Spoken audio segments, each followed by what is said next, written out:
আসসালামু আলাইকুম। বাংলাদেশ স্বাধীন হয়েছে প্রায় ১.৫ মাসের বেশি হলো, কিন্তু বাংলাদেশ কি আসলে মুক্ত হলো কিনা সেটা নিয়ে খুব গভীরভাবে চিন্তা করা প্রয়োজন। বাহ্যিক যে পরিস্থিতি, সেই পরিস্থিতিতে যেটা মনে হচ্ছে যে রয়ের বাংলাদেশের যে বিচরণ, স্বাধীন বিচরণ এই গত ১৫ বছরে প্রতিষ্ঠিত হয়েছে, সেই বিচরণ এখনো পর্যন্ত আছে।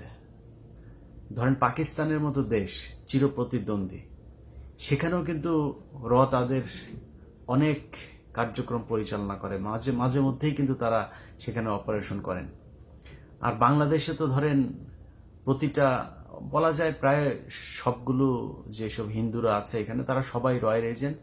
মাপ চাই, আপনাদের অনেকেই, আমার পরিচিত আছেন এরকম অনেকেই ভারতের এই আগ্রাসন দেখতে পারে না, কিন্তু ভাই সত্য যেটা, এটা বাস্তবতাটাকে মানতে হবে যে হিন্দুদের 99% বলা চলে যে তারা ভারতের এটা করে। এবং এটার মানে যদি প্রমাণ চান তাহলে দেখেন, এই মাঝে মধ্যে এখনো এই দিন সাতক্ষীরায় ধরা পড়েছে, নিজেদের আপনার মন্দিরে নিজের আগুন দিচ্ছে, সরকারের পক্ষ হয়ে তারপরে আন্দোলনে নামছেন।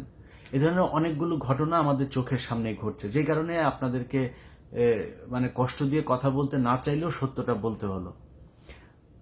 তার সাথে আছে আওয়ামী লীগ, এরা সবই এক একটা রয়ের এজেন্ট। কারণ আওয়ামী লীগ এমন একটা দল, এরা সেই জন্ম থেকে, এটা কি শেখ মুজিবের যে এটা বলা হয়ে থাকে, এটার ছোটখাটো প্রমাণও অনেকেই উপস্থাপন করেছেন যে শেখ মুজিবের বাপ ছিল হিন্দু এবং শেখ মুজিবের নাম হচ্ছে দেবদাস চক্রবর্তী। তার মায়ের বৈবাহিক যে সম্পর্ক, তার আগেই তিনি তাকে গর্ভে নিয়েছিলেন। এরপরে তাকে আপনারা জানেন যে সেই অরুণ কুমার টুমার, এগুলোর ব্যাপার, ওইটা নিয়ে কথা বলতে চাই না। তো এই শেখ মুজিব যে মানে রক্তটা যেহেতু ওইখানকার, সেই কারণেই কিনা জানি না তাদের ভারতের প্রতি একটা টান আছে, এবং সেই টান থাকার কারণে তারা সবসময় ক্ষমতায় আসার আগে ভারতের হয়ে, তারপর শেখ মুজিব আপনার সেই 10ই জানুয়ারি দেশে আসার আগে সে হয়ে আসলো কলকাতা, দিল্লি। আবার সেই শেখ মুজিব ওইখান থেকে তাদের সেই সংবিধান, তারপরে স্বাধীনতার ঘোষণাপত্র সব বাদ দিয়ে ইন্ডিয়া যেভাবে তাকে বলল সেভাবে ইন্ডিয়ান সংবিধানের আদলে যেভাবে বাংলাদেশের সংবিধান শুরু হলো। তো সবকিছু মিলায়ে 2009 সালেও যখন শেখ হাসিনা 8 সালে যখন ক্ষমতায় আসার পরপরই এই যে কথিত বিডিআর বিদ্রোহের নামে যে সেনাবাহিনীর অফিসারদেরকে হত্যা করা হলো, এগুলো সবই সেই ভারতের চাল।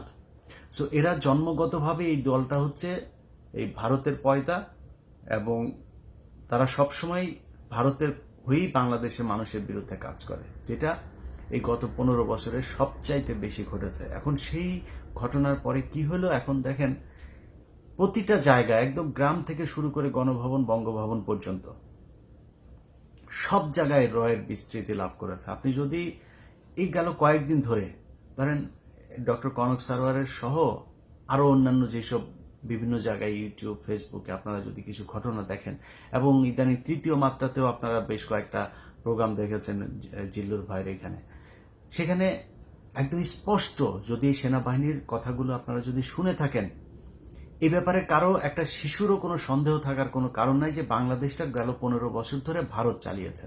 এবং আমাদের ডিজিএফআই বলেন, এনএসআই বলেন, এসবি, সিআইডি সবচাইতে প্রভাবশালী সংস্থা হিসেবে বাংলাদেশে একদম ফিজিক্যালি কাজ করেছে এখন এটা যদি সত্য হয়ে থাকে, তাহলে এখন কি সেই আছে কি নাই? তাদেরকে সরানোর জন্য কি কোনো ব্যবস্থা নেওয়া হয়েছে, নাকি তারা এখনো কার্যক্রম পরিচালনা করে যাচ্ছে? এটা তো তাহলে বের করা আমার রাষ্ট্রের নিরাপত্তার জন্য, সার্বভৌমত্বের জন্য খুবই দরকার। সেটা কি করা হয়েছে? আমি বাহ্যিক এমন কোনো পদক্ষেপ দেখি নাই যে বাংলাদেশে থাকবে না, থাকতে পারবে না, কর্ম পরিচালনা করতে পারবে না, এরকম কোনো পদক্ষেপ নেওয়া হয়েছে? আপনি দেখেন প্রথম পদক্ষেপ কোনটা নেওয়া উচিত ছিল।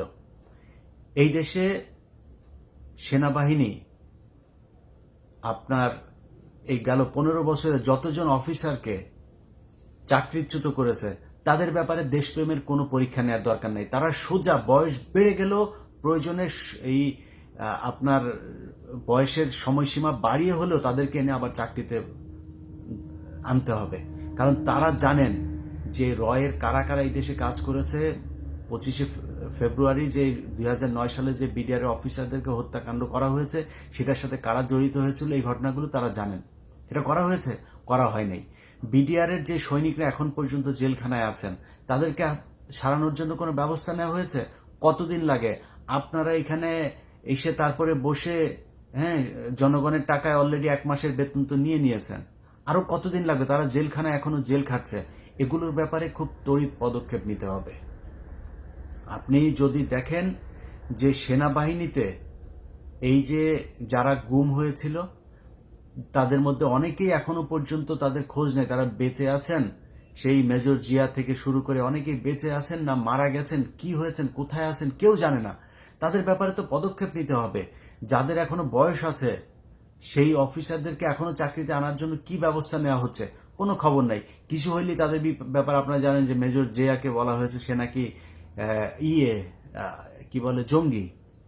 তো এই শেখ হাসিনার এই যে নাটক, ভারতের প্রেসক্রাইবড যে নাটক এই দেশে এই গেল 15 বছর ধরে ইমপ্লিমেন্টেশন হয়েছে, সেই ইমপ্লিমেন্ট করতে গিয়ে যত বাংলাদেশের মেধাবী সৈনিক অফিসারদেরকে এই দেশের মানে শাস্তি দেওয়া হয়েছে, তাদেরকে দেশান্তরিত করা হয়েছে, গুম করা হয়েছে, খুন করা হয়েছে, তাদেরকে দ্রুত ফিরিয়ে আনতে হবে। সেটার কোনো পদক্ষেপ এখন পর্যন্ত দেখি নাই। তো সেটা কবে হবে, কি করা হবে, সেটা খুব দ্রুত পদক্ষেপ নিতে হবে। আরেকটা বিষয় নিয়ে কথা বলে শেষ করতে চাই, সেটা হচ্ছে বাংলাদেশের অনেক মানুষ আছে, এই যে কয়েকদিন আগে যে আন্দোলন হলো, সেই আন্দোলনের ভেতরেও প্রমাণ করে গেছেন যে বাংলাদেশের মানুষ তার দেশের জন্য জীবন দিতে পারে, প্রস্তুত। এই দেশে এই যে আনসারুল ইসলাম হিন্দালফিল সার্কিয়া যে দলের নাম বলা হয়েছে, আরো এরকম আনসারুল বাংলা সহ এরকম অনেক জঙ্গি সংগঠন, যেগুলো শেখ হাসিনার মানে তাদের হয়তো দল আছে, কিন্তু শেখ হাসিনা যেগুলো বলেছে তারা সন্ত্রাসী, তারা এই করেছে সেই করেছে, এগুলো শেখ হাসিনা বলে আন্তর্জাতিক বিশ্বের কাছে একটা মিথ্যা তথ্য দিয়ে তাদেরকে বাংলাদেশের মানুষের কাছে কালার করেছে। তো এই কালার যারা আছে, যে সংগঠনগুলো, এই সংগঠনের ভেতরে বেশিরভাগই আমি মানে যতটুকু আমার এটার ভেতরে ঢোকার, বিভিন্ন জায়গায় ঢোকার সুযোগ হয়েছে, আমি দেখেছি এরা সবাই দেশপ্রেমিক। এরা দেশের জন্য বিভিন্ন সংগঠন করেছে, সেটাকে জঙ্গি বলে তারপরে শেখ হাসিনা প্রতিষ্ঠিত করেছে। অতএব তারাও কিন্তু জীবন দিতেই সেখানে গিয়েছে যদি প্রয়োজন হয়। সেই মানুষগুলো এইখানে এখনো পর্যন্ত এরকম অনেকে বেঁচে আছে। তাদের মতো অনেক মানুষ আছে যারা এখনো জীবন দিতে পারে, জীবন দিতে চায় এই দেশের জন্য। আমি মনে করি যে যারা যারা এই দেশের জন্য জীবন দিতে চেয়েছে, তাদেরকে নিয়ে তারা কি চায়, তাদের এই বিষয়গুলো সামনে নিয়ে এসে তারপরে জনগণের সামনে বলা উচিত যে তারা আসলে কি জঙ্গি ছিল না, তারা কি চেয়েছিল। ওইসব সংগঠনগুলোর ব্যাপারে একটা সুস্পষ্ট ধারণা মানুষকে দিতে হবে যে শেখ হাসিনা কিভাবে তাদেরকে সন্ত্রাসী জঙ্গি হিসাবে মানুষের সামনে উত্থাপন করেছে। এটা একটা পার্ট আওয়ামী লীগ, কিন্তু এটা আমরা জানি যে শেখ হাসিনা এখন দেশে নাই। শেখ হাসিনা কি করেছে, কিভাবে জঙ্গি নাটক সাজিয়েছে, যেই মিডিয়াকে দিয়ে করেছে সেই মিডিয়াই এখন আমাদের সামনে তুলে ধরছে। কিন্তু একটা অনেক বড় জায়গা আমাদের ধরাছোঁয়ার বাইরে আছে, সেটা হচ্ছে প্রথম আলো আর ডেইলি স্টার। আমার বিশ্বাস বাংলাদেশে এখনো লক্ষ লক্ষ কোটি কোটি মানুষ আছে এই দেশের জন্য জীবন দেওয়ার জন্য। আপনাদের পায়ে ধরে বলছি, আল্লাহর কসম, এই বাংলাদেশের প্রথম আলো এবং ডেইলি স্টার, এই দুইটা হচ্ছে রয়ের একদম সরাসরি বাংলাদেশে কাজ করার একটা শাখা। এই শাখায় বসে বাংলাদেশের বিরুদ্ধে যত ধরনের ষড়যন্ত্র, তাদের কিছু নিউজ থাকবে, যে নিউজগুলো দেখে আপনার মনে হবে ওয়াও, এরা খুবই মানবিক, এরা খুব স্বচ্ছ নিউজ করে, সুন্দর নিরপেক্ষ নিউজ করে। কিন্তু এদের একটা এজেন্ডা আছে, সেই এজেন্ডা হচ্ছে ভারতের যেই রয়ের যে তৎপরতা, সেটাকে সাহায্য করার জন্য, সহযোগিতা করার জন্য যা যা প্রয়োজন এই পত্রিকার মাধ্যমে সেটা করা হয়। আপনাদেরকে যদি আমি কয়েকটা প্রোগ্রাম নিয়ে কাজ করছি, সেই প্রোগ্রামগুলো আপনারা দেখলে তারপরে বুঝবেন যে প্রথম আলো কিভাবে খুব সূক্ষ্মভাবে ভারতীয় গোয়েন্দা সংস্থার সহায়তায় বাংলাদেশের দেশপ্রেমিক সেনাবাহিনী, পাহাড়ের সমস্যা, 21শে আগস্ট, উদীচী, বিভিন্ন জায়গায় কিভাবে আমাদেরকে আপনার জঙ্গি নাটক সাজিয়ে তারপর আমাদের দেশপ্রেমিক মানুষগুলোকে জঙ্গি সাজিয়েছে। আপনাদের মনে আছে যে বলা হয়েছে একটা কু করার চেষ্টা করা হয়েছিল মেজর সৈয়দ জিয়াউল হকের নেতৃত্বে, তাকে জঙ্গি বানিয়ে কোথায় আছে কেউ জানে না। তো এই যে এটা করা হয়েছে, এটাকে কেন জঙ্গি হিসাবে নিয়ে আসা হলো? সে তো এমনিতে কোর্ট মার্শাল হতে পারতো, সেনাবাহিনীর আইন ভঙ্গ করলে সেনাবাহিনী তার বিচার করতে পারত, কিন্তু এই যে জঙ্গি বানানো, এটাকে এই ফর্মুলা কোত্থেকে আনলো? এই ফর্মুলা এসেছে সেই কাশ্মীর থেকে।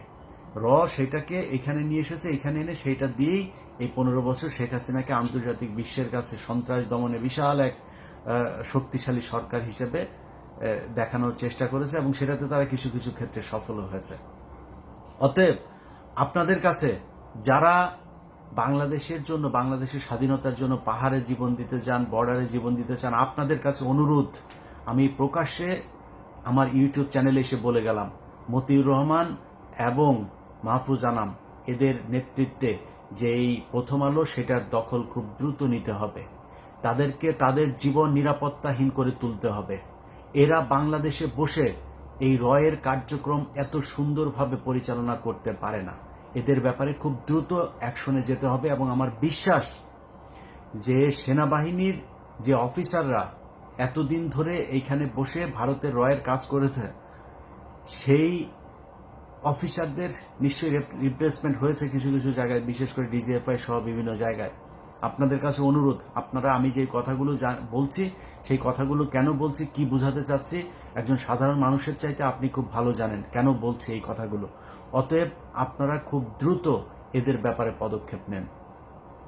আমার বিশ্বাস যে এতদিন ধরে যেই গোয়েন্দা সংস্থার যারা কাজ করেছে, ভারতীয় পয়সা খেয়ে নিজেদের ইয়ের জন্য, কি বলে, প্রমোশনের জন্য এগুলো করেছে, শেখ হাসিনাকে টিকিয়ে রাখার জন্য এগুলো করেছে, আমার মনে হয় আপনাদের ভেতরে দেশপ্রেমিক আছে এবং তারাই সেনাবাহিনীর নেতৃত্ব নিয়েছেন। যদি না হয় তাহলে মনে করব যে সেনাবাহিনী এখনো রয়ের আন্ডারে কাজ করছেন, শেখ হাসিনার হয়েই কাজ করছেন। এবং আপনাদেরকে আগে থেকেই বলে রাখি, চাকরি সারা জীবন থাকবে না। আপনাদের মতো এরকম বহুত বালের, এই মেজর জেনারেল আর বালের লেফটেন্যান্ট কর্নেল পিছনে পিছনে ঘুরে 2 মিনিট আমাদের চ্যানেলে এসে কথা বলার জন্য, হ্যাঁ। অতএব আপনাদের মতো এরকম বালের লেফটেন্যান্ট কর্নেল, মেজর জেনারেল বালছাল যদি নাকি দেশের বিরুদ্ধে যান না, এই সুযোগ পাওয়ার পরেও আপনারা রিটায়ারমেন্টে গেলে কিন্তু আপনাদেরকে ছাড়া হবে না। একদম মান সম্মান ওই এক কোথাকার এক চাঁদাবাজ টিভির কাছে যায়, তারপরে আপনাদের এই সেনাপ্রধান গিয়া দেয়, অডিও দেয়। কেন দেয় জানেন? কারণ হচ্ছে ওনাদের আরেকজনের আবার আকাম কুকামের সব জিনিসপত্র তাদের কাছে জিম্মি করে তারপরে তার বক্তব্য নেয়। অতএব এই চাঁদাবাজি করলে কিন্তু এরকম যার তার কাছে ধরা থাকতে হবে, চাকরি গেলে কিন্তু ন্যাংটা করে ছেড়ে দেওয়া হবে। সো এখনো সময় আছে, সেনাবাহিনীকে বলবো যে ভালো হয়ে যান। আপনাদের বালের ইয়েতে ভয়ও পায় না, কিছুই না, আপনাদেরকে পান্তা ভাত বানায় দেওয়া হয়েছে। এবার আর ওই আগের মতো অত ধনফোন করতে পারবেন না। আপনারা এই কয়েকদিনে 1.5 মাসের ভেতরেও আপনারা বিভিন্ন গণমাধ্যমে ফোন করে থ্রেট করেন, এই নিউজ করা যাবে, ওই নিউজ করা যাবে না। আপনার বাপের টিভি চ্যানেল না, আপনার বাপের পত্রিকা যে আপনি ফোন করে থ্রেট করেন, এইসব বন্ধ করেন। যদি দেশের জন্য প্রয়োজন হয় আপনি আমারে কিল করে ফেলেন, কোনো সমস্যা নাই, যদি সেটা দেশের স্বার্থে হয়। আপনাদেরকে চিনি সেই 2010 সাল থেকে। সো আমরা বিশ্বাস করি এখনো পর্যন্ত যে সেনাবাহিনীতে সেই 2010 সাল, 11-12 সাল পর্যন্ত যে অফিসাররা ছিল, তাদের যেমন দেশপ্রেম ছিল, আপনাদের ভেতরে সেই দেশপ্রেম আছে, সেই দেশপ্রেমিকরা এখনো আছে। সম্মান রাখতে চাই, আশা করি আপনাদের এই সম্মান আপনারা যোগ্যতার মাধ্যমে এটাকে টিকিয়ে রাখবেন। আমরাও চাই আপনাদেরকে সম্মান করতে। যাই হোক, যেটা বলতে চেয়েছি যে আমার দেশটা এখনো নিরাপদ না। এদেশের সার্বভৌমত্বের জন্য গোয়েন্দা সংস্থাকে আরো কঠোর হইতে হবে, এবং ভারতীয় যে গোয়েন্দা সংস্থা সরাসরি এখানে কাজ করেছে, কারা কোথায় কি করেছে, আমি বিশ্বাস করি যে আপনারা খুব দ্রুত সেগুলো প্রকাশ করবেন।